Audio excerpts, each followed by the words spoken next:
Men mavi g'allini har qaysilariga topshirmoqchiman. İçidan nima chiqsa, qanchalik bo'lishidan qat'iy nazar, hammasi har qaysilariga hisob bo'lsin. Qani kim ochidi? Mana oshqosh. Xalpatlar hayron bo'lib bir-biriga qarashdi. Chunki ular g'allining sirini, ichida soda nima borligini tushunmaydi. Danishman g'ururini yoshirin saqlaydi degandek, Damulla g'allini intayin maxfiy tutib, bu haqda hech kimga tinmagan edi. Oila a'zolari garchi bu sirni qisman bilsa-mu, boshqalarga deb yurmaydi. Qani kim ochidi? Tusula, Molla Savut Xalpat. Dedi Abduqodir Damulla ochqushni tanlab. Molla Savut Xalpat bismillah deb g'allini ochdi. O'ng turib, ichidagi pullarni o'tirg'i to'kdi. Bir necha qo'l tang harakatga kelib, qog'oz pul, tangi pullarni ayirib sanashqa. Lipop ichidagi pullarni elib qo'shishga kirishdi. Damulla domlab ketgan tangilarni tutib, to'pqa qo'shqash asta so'zlashga boshladi. Bu pullarni aniq sanab, avval daftarga o'rnatsizlar. Ikkinchi qadamda yetim bolalarga xarajat qilsizlar. Bir tiyin, bir misqal pul uyan-buyan bo'lib ketmasin. U surlik va ta'sirli qilib davom qiladi. Ish og'ir, vazifa mushkul. Xalq ustidagi azob oqibat millatning tanazzuli texmo og'ir. Dedi u hasrat bilan ulug' kichik tinib. Uning har bir so'zi ta'sirlik anglanadi. Qandoq qilamiz? Qo'limiz qisqa deb qarab turishga texi bo'lmaydi. Kuch yetgan yergacha tirishib, ozdir ko'pdir chora qilmasak, tongli mahshar kuni Allohning oldida yerga qarab qolamiz. Bechora xalq hozir kanarga esilgan bir parcha xom go'sht bo'lib qoldi. Zolim hukmronlar, ag'yorilar bas-bas bilan xom talash qilmoqda. Boylar, o'lima ashraflar, amaldor baglar o'z dab'i dunyosi va imtiyoz huquqlaridan mag'rurlanib, ma'naviy jihatda bexudlashdi. Ular xalqning xonavayron bo'lishi, ochliq, yalang'ochlik azobida xurofotlikqa yuzlanishi hisobiga o'z boyligini texmo ko'paytirish, huquq imtiyozlarini hassilab oshirish ko'yida yurmoqda. Millat g'imi, xalq qayg'usi ularning uxlab tushigimi kirmaydi. Ahvol og'ir, bak og'ir. Istiqbol qayg'usi hammadan og'ir. 9-bob Alloh himmat kamera ata qilsin. İttifoq kuchidan g'ofil bo'lma hech. Toshni talqon qilur, birlashganda chish. Bedil. Bugun Abduqodir Damullam nutq so'zlaydi degan xabar tarqalgandan keyin shaharda qandoqdir g'ayri tabiiy jonlanish paydo bo'ldi. Taraf-tarafdan taliblar, xalpatlar, Damulla imomlar to'p-to'p bo'lib xonliq madrasa tarafga oqatdi. Madrasa ichi bir pasda odamga liq to'ldi. Odamlarning ko'pligida sayna torliq qildi. Odamlar xuddi onorning donisidek sanjoqlashdi. Ularning vujudini kuchli taqazoliq va hayajon qoplagan edi.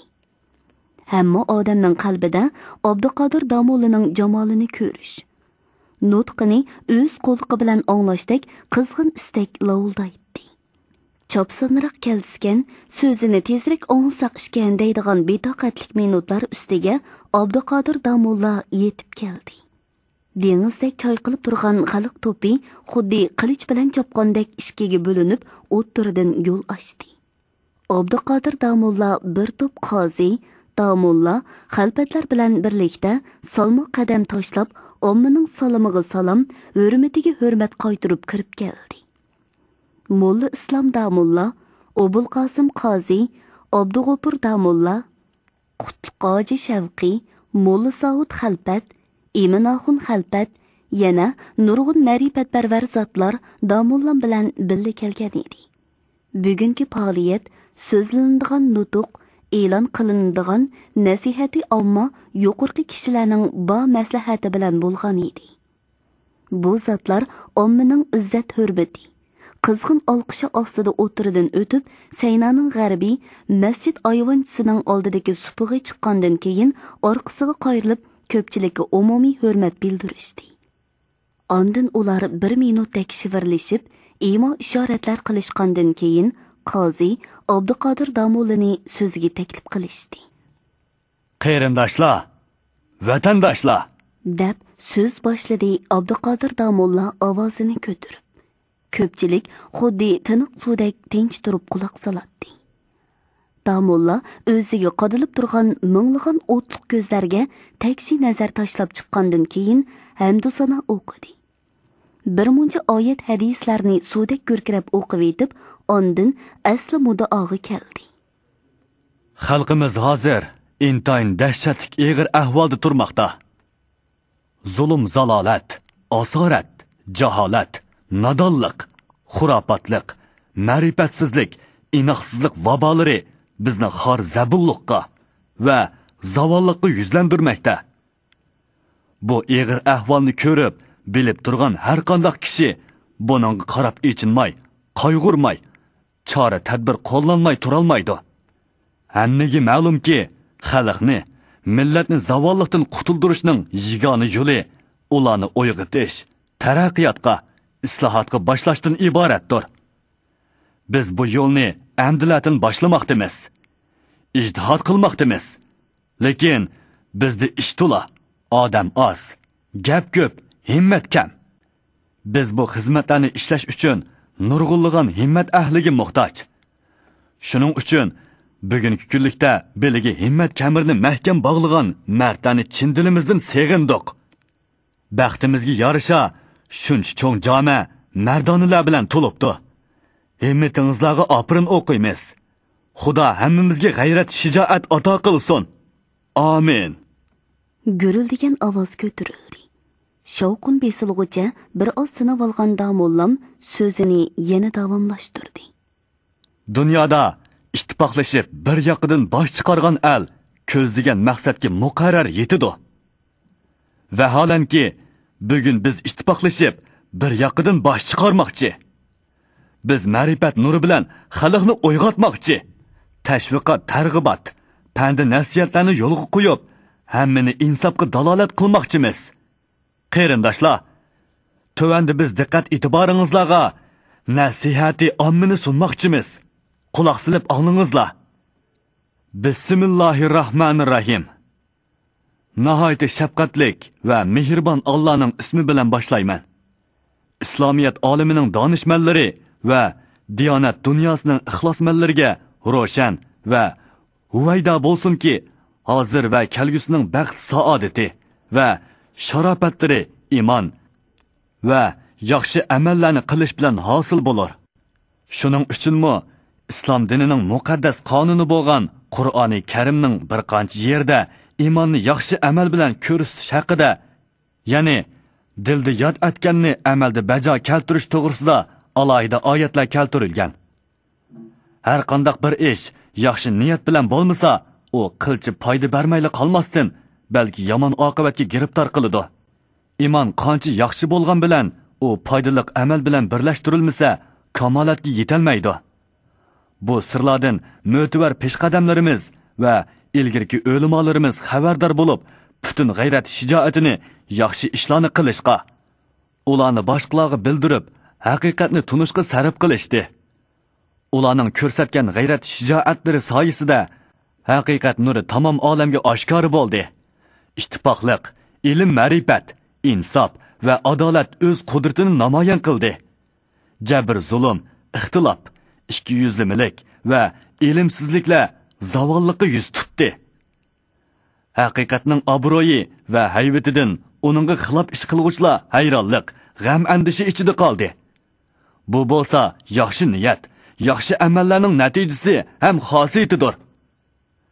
Tövanda bayon qilmoqchi bo'lgan yaxshi niyat, yaxshi amallar munula: ixlosga, pokizlikqa rioya qilish, ibodat, ittifoqlik, uyushqoqlik, nasihat, do'stlik, insof va adolat, kengishish, dilni xiyonat va adovatdan pok qilish, sexiylik, isloh qilish ruhi bo'lish, chidamliq va ig'ir bisiq bo'lish, go'zal axloqiy fazilatga ega bo'lish, o'zaro kuyinish va yordam berish, yaxshi ishlarga intilish, ehtiyotchan va ishonchlik bo'lish, ilm o'rganish va boshqalarga o'rgatish, insoniy munosabatni bildirish, boshqalarga manfaat yetkazish, kuyumchanlik, sadoqatlik, kang qursaqlik, saxovatlik, yaxshilik, tadbirlik, rostchilik, har ishni to'g'ri yo'l yo'riqqa binoan qilish, yaxshi yo'lga minish, yomon yo'ldan qaytish qatorliqlar. Bular islomiyatda buyurilgan yaxshi amallardir. Burun yuqorida aytilgan yaxshi amallar barliq ahli islomga o'zlashib, hamma kishi uni o'zining o'lchimi qilgan. Ishlar bo'lsa kitobning, payg'ambarning va munavvar peshqadamlarning ko'rsatmasi ham yo'l yo'riqi bo'yicha bo'lgan edi. G'alba va yetakchilikmi ahli islomning maxsus nasibasi bo'lib, izzat hurmat Tangriga, payg'ambarga va ularga sodiq kishilarga degan oyatning hukmiga munosib ish bo'lgan edi. Qachonki ahli islomning axloqlari buzildi, yaxshi ishlar bilan shug'ullanishga nuqson yetdi, ittifoqlik yo'qoldi, o'rinliq va bekorchiliklar, zulm va xiyonatchilar maydonga chiqdi. Ilm ma'rifat kemaydi. Bütün ahli islomning shuhrati yo'qolib, xoruzorligi yuzlandi. Peshvolarimizning axloqi va asrlari unutilib, xurofotlik bosh ko'tardi. Izzat obro'ylar qo'ldan ketdi. Ajnabiylar vatanimizga qo'l uzatdi. Har qanday al o'z obro'yini o'zi yo'qotmoqcha, Alloh uni yo'qotmaydi degan oyatning ma'nosi amaliyotda isbotlandi. Insof bilan yaxshi mulohiza qilsak, bundaq yomon oqibatga o'z qilmish harakatlarimiz, o'z fe'l e'tiborimiz sababchidir. Shuning uchun bugun biz parishonlik va xoruzorlikqa, azob kulpat, g'am andishiga giribtor bo'lib, pushaymon va hasrat nadomat chekmoqdamiz. Hozir ziroat, sudi sanoat jihatda boshqa millatlardan tuvan turmoqdamiz. Keling ay qarindoshlar, u dunyo bu dunyolik birodarlar. Biz ilgirki tarixiy taraqqiyotning sabablarini tadqiq qilaylik. Hozirgi tuvanlikning o'zimizdagi umidsizlik, hurullik va jur'atsizlikdan kelib chiqqanligini tunib yetib, nachar axloqdan yanaylik. Hozirgi tanazzuldan g'am andishi qilaylik. Olimlarimizning peshiga esilib, ularga umid bog'laylik. Olimlarimizmi zimmisidagi vazifasining og'irligini tunib, yaxshi amallarni xaloyiqqa aynan yetkazsin. Ulug' peshvolarimizning ta'limotlarini majlis va so'rovlarda bayon qilsin. Xalq ommasiga yaxshi yomonni tushuntirib, axloqiy, aqliy tarbiyalar bersin. Asri yangi yo'llarni ko'rsatsin. Shuning bilan xalqimiz yetim yesir, g'erib g'uravolarning holidan xabar olish uchun o'shir zakot, sadaqa ehson va moddiy yordamlarni ajratib, qo'lidagi iqtisodning sarfiyotini to'g'ri boshqursin. Xalqqa xizmat qilsin. Ayollar uchun ilm o'rganishning farzligini ko'zda tutib, ularga diqqat e'tiborimizni qaratishimiz. Xotin qizlar uchun maxsus maktablarni ochishimiz lozim.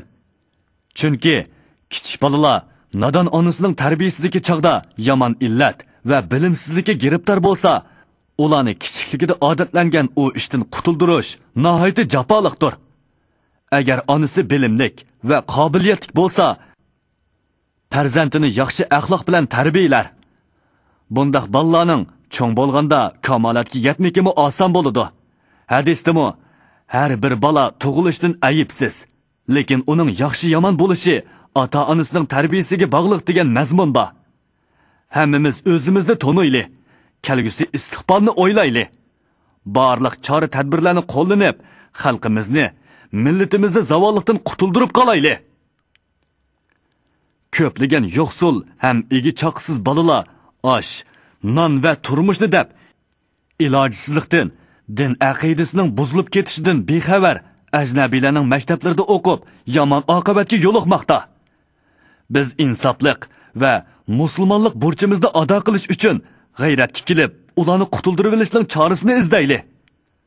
Bu zamon g'aflat va beparvolikning zamonisi emas, uyg'onish va sezgurlik zamonisidir. Johillik va nodonlik davri emas, ilm ma'rifat davridir. Susluq va bekorlik vaqti emas, tirishish, g'ayrat vaqtidir. Boshqa millatlar ilm ma'rifatning soyasida havoda uchib parvoz qilmoqda. Suv ostida bo'lsa, xuddi qo'riqlikda yurgandek erkin uzishmoqda. Biz tehi g'aflat uyqusida yotmoqdamiz. Uyqu bo'lsa, o'limning burodiri va muqaddimasidir. Bu holatda doim uxlamay yo'qolish va o'limdan derak beradi. Ilmi, vaqt va fursat bor. Janobi Haqning rahmat va inoyat xazinasining ishki doim ochiqdir. Dunyoda umidsizlik bilan yashash to'g'ri emas. İnson kichikligidan tortib ilm o'rganishi va kasb bilan shug'ullanishi kerak. Har qanday ishni o'zligidan maydonga chiqarishni Tangri iroda qilmagandir. Ya'ni har bir ish tirishchanlik va ijtihod bilan barpo bo'ladi. Hamma ishga tirishchanlik va fidokorlik ko'rsatish Xudoning yo'l yo'riqidir. İnsanning tirishchanligiga loyiq natija bordir degan oyat buningga isbotdir. Salom, yaxshi yo'lga mangan kishilar. Har qachon mas'uldirmiz. Kamina Qozi Mulla Islom Damulla A'lam imzo qo'ydim. Kamina Qozi Obul Qosim qo'l qo'ydim. Mulla Abduqodir Damulla qo'l qo'ydim. Al jamoatning vujudi hayajondan larzaga keldi. Maqolaning jonliq tili, sehriy mazmuni, qalam fasahati, tadbiqlashning mantiqiga uyg'unligi va boshqa alohidaliklari hamma odamning vijdonini uyg'otib, ruhini urg'utgan edi. Shunga ular oxirida yana qandoq so'zlarning bo'ladiganligiga taqazzo bo'lib, Damullamning og'ziga talmirib turishadi. Damullam o'qilgan maqolaning qo'lyozmasini qatlab, xalpatlardan biriga berib, ondan oxirgi so'zlarni qilishga kirishdi. Yuqorida anlatilgan nasihati omma degan maqolning mazmuni va g'oyasi bizning hozirgi eng kaskin, eng jiddiy fikrlarimiz ham muddao maqsadlarimizning jam'iysidir, dedi Damulla urg'uluq qilib. Uning ovozi titrab chiqadi. Yig'i tutgan odamlardek chiroyi o'mchiyib ta'sirli ko'rinadi. Soqol burutlari ichidan ko'rinib turgan nepiz lavlari bilinar-bilinmas titraydi. U davom qildi. Biz bu fikrimiz muddao maqsadlarimizdan har bir odamni voqiflantirishimiz kerak. Buning uchun biz bugun bu yerga jam bo'lgan har bir talib xalifatlarimizga, damulla imomlarimizga bu maqolni xalq ommasiga anglatish, tashviq targ'ib qilishni vatan yo'lidagi sharafli vazifa qilib topshirmoqchimiz. Bu vazifani ijro qilishni iymon va yaxshi amallar jumlasidan deb bilgaysizlar. Alloh hammamizga g'ayrat, shijoat, himmat kamri ato qilsin. Amin. 10-bob Ravoq ustidagi suhbat. Sen tosh sanig'ucha xalqning bolalari qum sanaydi. Xalq so'zi. Janobi Jek apandi, qadilib qoldingizmi? Go'zal manzarlardan huzurlanyapsiz? Dedi konsul Ravoqning shimoliy burjisida turib, durbun bilan shahar atrofidagi manzarlarni tomosha qilayotgan Jek apandiga yaqinlab. Bir romki viski ishkanchilik. Ko'zidan durbunni tushirgan oq seriq, egiz, qomatlik Jek apandi kulimsirab javob qildi. Yaxshi, Qashqar degan mana mushundaq o'ltiraq o'ylar bilan bog'lar giralishib ketgan sap havoliq ham manzaralik go'zal shahar. Bu shaharning sizdek yangi kelgan mehmonni o'z manzarasidan huzurlantirganligiga bakmi xushalman. Dedi konsul uni qo'ltiqlab Ravoqning sharqiy tarafiga boshlab kelib edi. Ular hozir Qashqar Chinibog' ingliz konsulxonasidagi Ravoq ustida turadi. Konsul apandi yangidan xizmatga kelgan Jek apandini bugun Ravoqqa taklif qilib, qahva ichishga shahar atrofidagi manzarlarni tomosha qildirib Sentabrning boshlari. Kuz manzarasi kamolatga yetgan, meva-chevalar may bog'lab, rosa to'kma bo'lgan chaq. Ingliz konsulxonasi, ya'ni hozirgi Chinibog' mehmonxonasining sharqiy shimolidagi yordonliqning do'qmushiga selingan Ravoqdan qaraydigan bo'lsa, shahar atrofidagi manzaralar Shamolbog', Saman, Qo'rg'on, Nazarbog', kumush lentidek porqirab eqiyotgan tuman daryosi. Eqin ichidagi yeshil shivoqliqlar, etizlar, tugmanlar.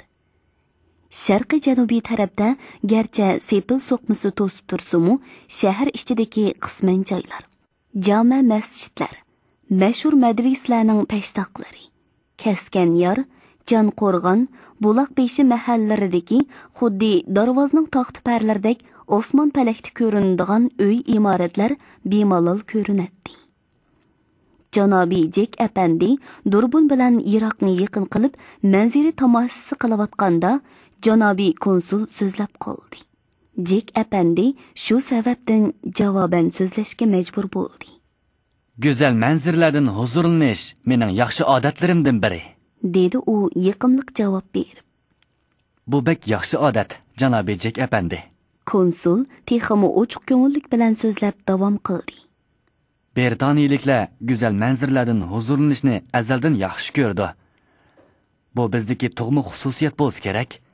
Shunga dunyoning qanday yerida go'zal manziralik joylar bo'lsa, Britaniyaliklar shu joyga yetib borgan. Ekspeditsiya tashkillab, hech kim topolmagan manziralik joylarni topgan. Avstraliyaning tepilishi mening bu so'zlarimni to'liq isbotlab beralisi kerak. Albatta. Jek apandi qisqali so'z bilan konsulning so'zlariga qo'shilganligini ifodaladi. Zerakligingizdan mamnunman. Manzara shaylarning tashqi ko'rinishi, uning ostiga nurg'unlagan qimmatli boyliqlar yoshiringan deb tushundigan bo'lsak, u chaqda Qashqarning qimmatli boyliqlaridan texmi huzurni oladiganligingizga shaksiz ishonsak bo'lgudak, dedi konsul. Ishonavering.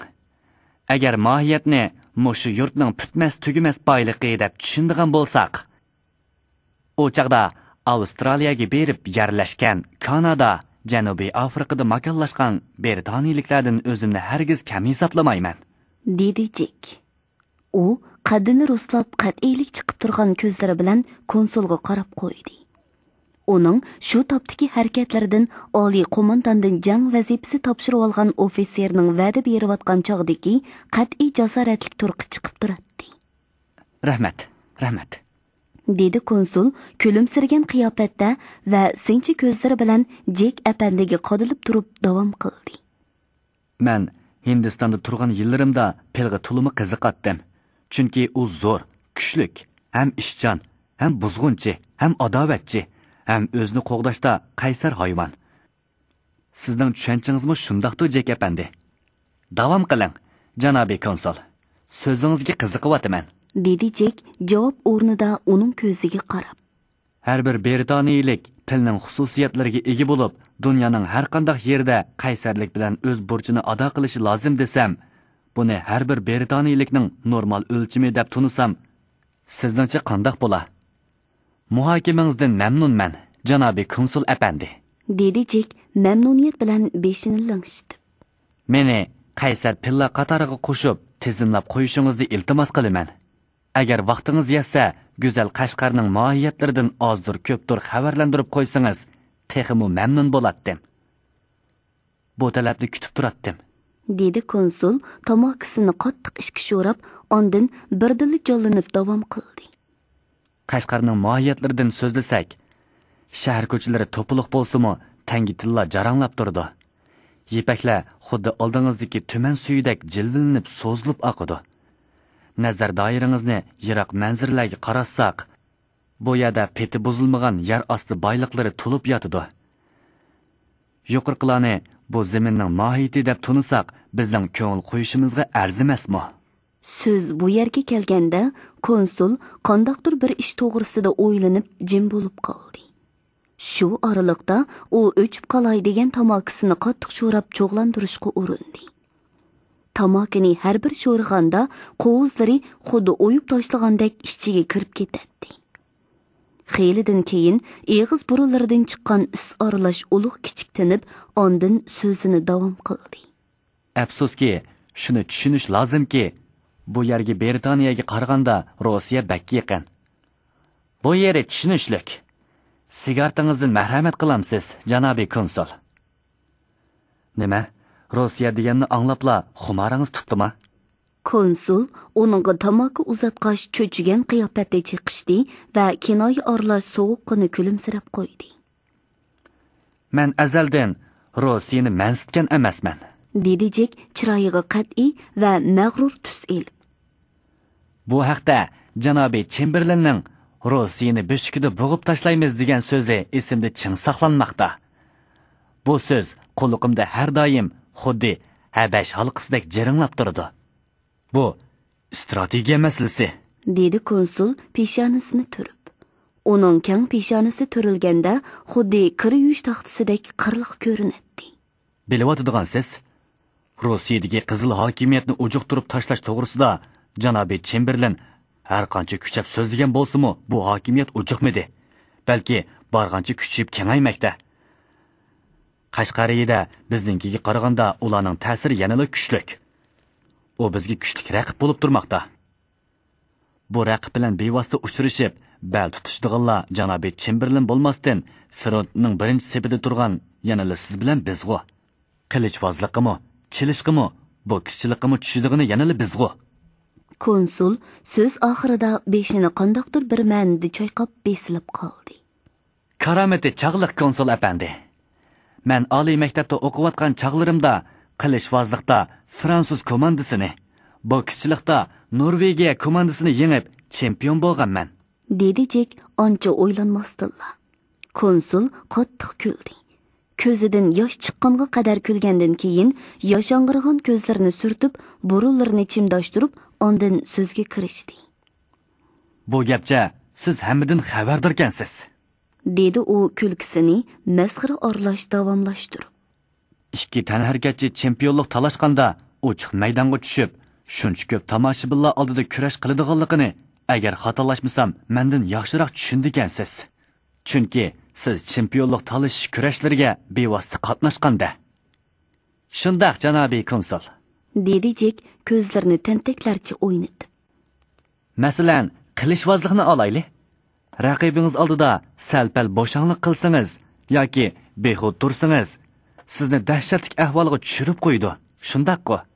Ammo bu yerda biz tanharakat qoidasi bo'yicha emas, boshqacha usul, tangdarsiz oliyjanoblik bilan ish ko'ramiz, dedi konsul uning shundaq-ku degan savolini rad qilib.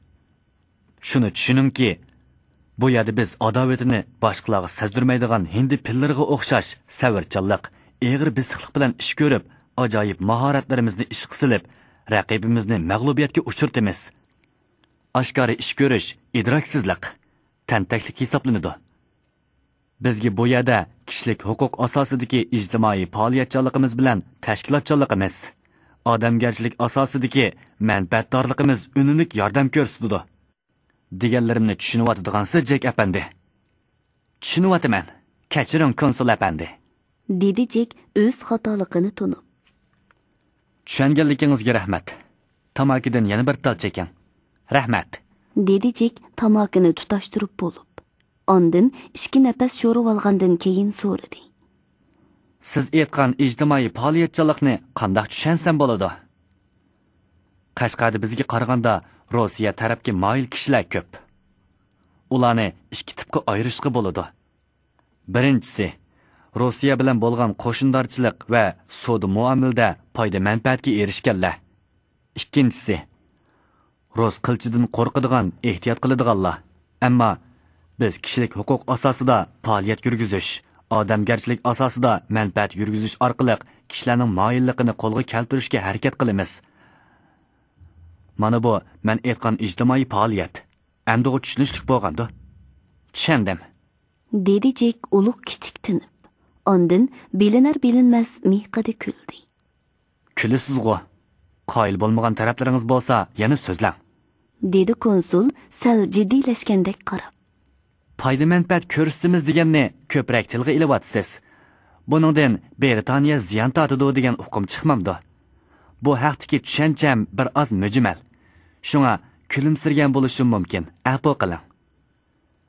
Suhbatimizning ko'ngillik yeri mana endi chiqyapti. Siz shuni tushuningki, mening foyda manfaat ko'rsatish deganim Rossiya inqilobchisi Leninning ko'rsatganidan chatlab ketmaydi. Lenin nima degan bilamsiz? Men Leninni ancha yaxshi ko'rib ketmayman. Radioda uning so'zi anglansila, darhol o'chirib tashlaydim. Sizning yetarsizligingiz dal mushiya ekan, dedi konsul samimiy kulib. U xuddi o'quvchisining xatoligini tuzatayotgan o'qituvchidek kuyimchoqlik bilan davom qildi. Men imkon qadar yomon ko'rgan odamimning so'zini ko'proq anglashga tirishiman. Chunki undaq ammo bu yerda biz tanharakat qoidasi bo'yicha emas, boshqacha usul, tangdarsiz oliyjanoblik bilan ish ko'ramiz, dedi konsul uning shundoq-ku degan savolini rad qilib. Shuni tushuningki, bu yerda biz adovatini boshqalarga sezdirmaydigan hindi pillariga o'xshash savarchanlik, eg'ir bisiqlik bilan ish ko'rib, ajoyib mahoratlarimizni ishga silib, raqibimizni mag'lubiyatga uchirtamiz. Oshkora ish ko'rish idroksizlik, tantaklik hisoblanadi. Bizga bu yerda kishilik huquq asosidagi ijtimoiy faoliyatchiligimiz bilan tashkilotchiligimiz, odamgarchilik asosidagi manfaatdorligimiz unumli yordam ko'rsatadi. Deganlarimni tushunyotadigansiz, Jek apandi. Tushunyapman. Kechiring, konsul apandi. Dedi Jek o'z xatoligini tunib. Tushunganligingizga rahmat. Tamakidan yana bir tal cheking. Rahmat. Dedi Jek tamakini tutashtirib bo'lib. Ondan 2 nafas sho'rib olgandan keyin so'radi. Siz aytgan ijtimoiy faoliyatchilikni qanday tushunsam bo'ladi? Qashqarda bizga qaraganda Rossiya tarafga moyil kishilar ko'p. Ularni 2 tipga ayirishga bo'ladi. Birinchisi, Rossiya bilan bo'lgan qo'shindorchilik va savdo muomalada foyda manfaatga erishganlar. Ikkinchisi, Rus qilchidan qo'rqadigan, ehtiyot qiladiganlar. Ammo biz kishilik huquq asosida faoliyat yurgizish, odamgarchilik asosida manfaat yurgizish orqali kishilarning moyilligini qo'lga keltirishga harakat qilamiz. Mana bu men aytgan ijtimoiy faoliyat. Endi u tushunishlik bo'lganda. Tushundim. Dedi Jek ulug' kichik tinib. Ondan bilinar-bilinmas miyqida kuldi. Kulisiz-g'u.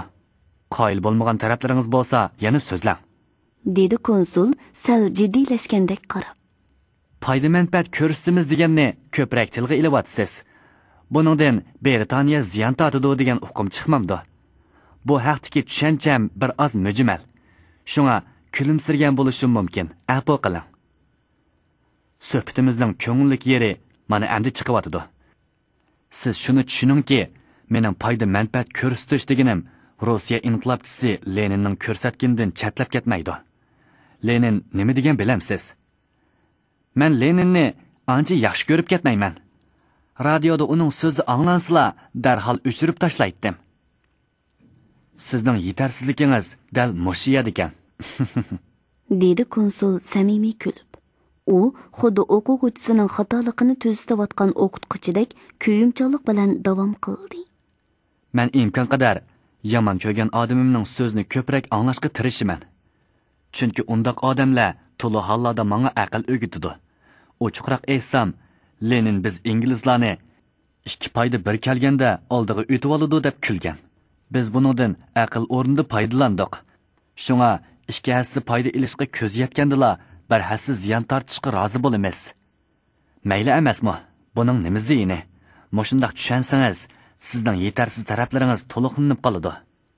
Shundaqmi janob Jek apandi? Dedi u kulki oralash yaqinlik qilib. Shundaq. Rahmat sizga. Dedi konsul birdilli jonlanib. Keyin birdilli chiroyiga ko'ngilsiz tus elib davom qildi. Esimda bu vaqtda yana shuni aytib qo'yayki, hozir Qashqarda bizga eng ko'ngilsizlik keltiradigan odam Abduqodir Damulla. Bu odam islohot, ma'rifat shuari ostida xalqni bizga qarshi qilib qo'ymoqda. Buningdan xabardor bo'lib qoling. Kecha arxivdan ko'rib, shuningga hayron qoldimki, dindor bu odam nima uchun bolsheviklarga qarshi harakat qilmasdan bizga qarshi turdi. Dedi Jek hayron bo'lganlikdan 2 qo'lini qo'luli qepini ochgandek 2 tarafga qayirib turib. Qattiq ichishi o'tmaydiganligini biladi. Bizni yumshoq deb hisoblamdi. Ehtimol. Avvosiz tapanjimizning borligini u kishi bilmasi kerak. Qayerdagi gaplarni qilyapsiz, ha? Dedi konsul qoqoqlab kulib. Uning kulkisidan yuqorqi so'zning xo'p ko'rinmaganligi chiqib turadi. U bo'lmasa xanjar. Tamoq vaqti bo'lib qoldi, yuring.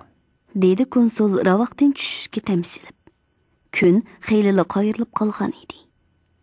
Ular qayrilib palampay tarafga mongdi.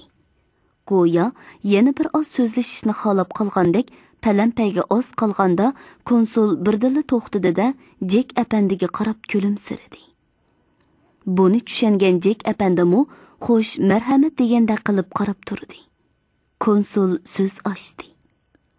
Samingizga bir ishni sep qo'yishni o'ylayapman, agar xohlasangiz. dedi u sual nazari bilan Jek apandiga qarab. So'zlang, quliqim sizda, dedi Jek samimiy kulimsirab. Siz o'zingizning Qashqarda islom diniy muhitida turayotganligingizni hargiz esingizdan chiqarmasligingiz kerak. Boshqa din murtlariga o'xshash Qashqardagi islom diniy e'tiqodchilarimi Xudoni bir deb biladi. Lekin ular aqida jihatda turli mazhab, firqa guruhlarga ayrilib, yarashtirg'ili bo'lmaydigan ixtiloflar ichida yashayotidi. Hozir bularni cho'ng ikki eqimga ayirishga bo'ladi. Biri e'tiqodga qulluq qilishni, ma'naviy jihatda g'aflat jaholatni, siyosiy holatda o'z hukmronlariga shartsiz itoat qilishni, bu dunyoda jabr jafo tortib, rohat farog'atni oxiratda ko'rishni amr ma'ruf qiladi. Yana biri xalqni uyg'otib, hozirgi zamon taraqqiyotiga boshlashni maqsad qiladi. Abduqodir Damulla mana shu keyingi iqimning asosli vakili. Bu ikki iqim o'ttirsidagi ziddiyat hozir pek keskin. Mening bu masalalarni ko'proq tilga ilishimdagi maqsad har bir britaniyalik ziddiyatlar ichida qaymoqib, holidan ketgan eldan foydalanishga mohir bo'lishi kerak demoqchiman. Jek apandi go'yo jonkuyar dadisining nasihatini anglayotgan boladek beshini bilinar-bilinmas lang'ishtirib, so'zga samimiy quloq soladi. Bu uning deyilayotgan gap so'zlarni tushunayotganligining ifodasi edi. Buningdan mamnun bo'lgan konsul qizishib davom qildi. Hindiston shuncha cho'ng ham qadimiy mamlakat turuqliq, nemishqi Britaniyaning quliga qarashliq bo'lib qolgan. Agar Britaniyaliklar shu aldagi milliy nizo, dillar o'tirsidagi ixtilof, mazhablar o'tirsidagi ziddiyatlar, shundaqla xurofotlik, jaholat g'aflatlardan foydalanishga mohir bo'lmagan bo'lsa, shu qadar cho'ng mamlakatni bir qancha 100 yildan beri o'z qo'lida tutib turolmagan bo'ladi. Ovozsiz tapancha yoki xanjarga tayangan bo'lsa, bu maqsadga yetish texmi mumkin bo'lmaydi. O'ylab ko'ring, shundaq emasmi?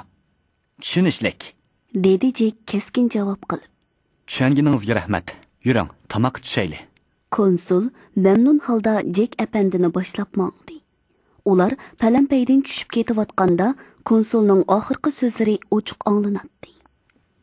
Xalqi bir-birining ko'zini o'yishib, put-qo'llarini kesishib, putmas tugimas adovat, arazliqlar ichida ketayotgan bu shaharda bizning tapancha etib o'g'zoya qilishimizning yoki xanjar shiltishimizning hojati yo'q. Shuni tushunib qo'yingki, janobi Jek apandi, bular o'zlarini o'zlari bo'g'izlashidi. O'zlariga o'zlari xanjar pichoq silishidi. Biz bir chatda turib, qadimki Rim teatrxonasida tragediya ko'rgandek tomosha ko'rsaklar bo'ladi. Shuningdan keyingi so'zlar qattiq kulgi sadosi ichida anglanmay qoldi. Ular qum sanab yana nimalar deyishdikin? Shahardan yongan yosh bir dehqon saman yo'lida eshakli ketib yetib naqsh tovlamoqda. Shamol chiqsa lingshiydi, saman yo'lida terak. Darvaqa naqshida kuylangandek saman yo'lining ikki qosniqida osmon bo'ylab uch tortgan suvodan teraklar bahor shamolida nozg'in lingshib, usulchi qizlardek avrishim bo'ylarini agmakda edi. Shahardan Langardan simxonaga ketgili bo'ladigan saman yo'li shu yillarda yasalgan birdan bir tosh yo'l bo'lib, bir qadar ozodi edi. Yo'lning ikki yoqasiga toki to'g'riqliq mozorga borg'uchilik qator terak qo'yilgan edi. Odatda bu yo'lga belgilik vaqtda suv sepilib turadi. Shunga bu yo'l chang to'zondan xoli. Havosi bir qadar sop bo'lib, atigan kashliklarda kishining havolang'ach sayli qilish havisini keltiradi. Kun qayrilgan chog'. Bulutsiz osmonda o'tdek yenib turgan quyosh bo'ston teraklarning targ'oqdek qilin orashlaridan tilim-tilim nur to'kib, yo'l yuzini qulan terisidek oli tog'il qilib, ajoyib ko'rkamlashtirayotgan edi. Hurmatli radio anglag'uvchilar, yozuvchi Xivir To'mirning Shinjan xalq nashriyoti tarafidan nashr qilingan Abduqodir Damulla haqida qissa nomli tarixiy romanini bugun mush yergacha anglatdik. Davomini ertadagi programmamizda anglag'aysizlar. Nima gapkan debdiman? Yana shu jaddi so'zlarkan bu. Mundaq so'zlarni anglagandan bozor aylangan nima yaxshi. Ilgari taliblar 8-10 yilgacha oxunimning etini yetilab, kashini ko'tirib, 15 yıldımı mulla bulolmay yerip, ahir 20 yılda to'xtab qoladdi. Qara xalqqa ma'rifatning nima lozimi? Bularning ma'rifat deganlarimi uchiga chiqqan ahmoqlar.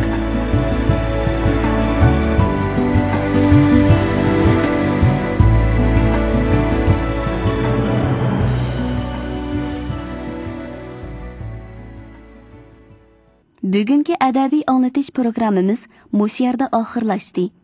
Atadagi programmamizda ko'rishgacha omon bo'lg'aysizlar. Xayr xo'sh.